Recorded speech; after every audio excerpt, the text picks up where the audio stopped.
This shoulder lock is one that I do in my present day grapples to this day. And it's coming off of a Russian 2-on-1 opportunity. So, every high school, college wrestler, whatever, they'll be exposed to this 2-on-1.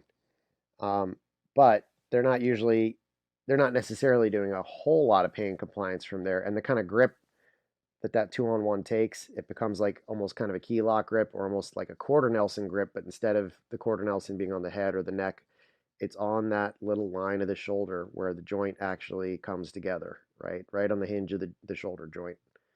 So I do this in my present day grapples all the time where um, sometimes I obtain taps from there, particularly if I drop enough of my body weight onto that point.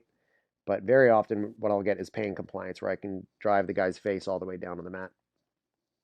But from there, there's definitely the possibility of a feasible submission. It's one that always confuses me why more people don't play with it. And I think one reason why is because they probably just don't know that it's there.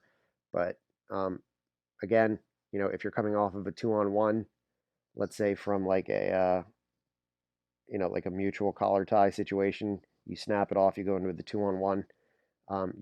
You could keep the somewhat traditional 2-on-1 grip where you're curling underneath the guy's shoulder and hugging it real tight, or you could do this little variation where you make a 2-on-1 grip, and um, he's using the flat palm of his hand here, but when I do it, I kind of make like a karate chop shape with my hand and drive it right into the spot where those bones come together. And it's not pleasant. I've taught a lot of my guys to do it too. It's effective, and it's actually good for heavyweights. Like it's a good takedown for heavyweights, especially when they add some rotation into it.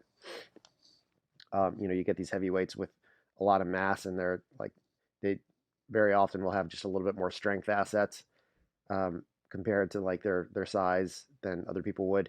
So when they drive enough of their mass and their strength assets into that relatively fragile part of the shoulder, it can be very compelling. Certainly compelling as a takedown, but also potentially as a submission if the pressure doesn't let up.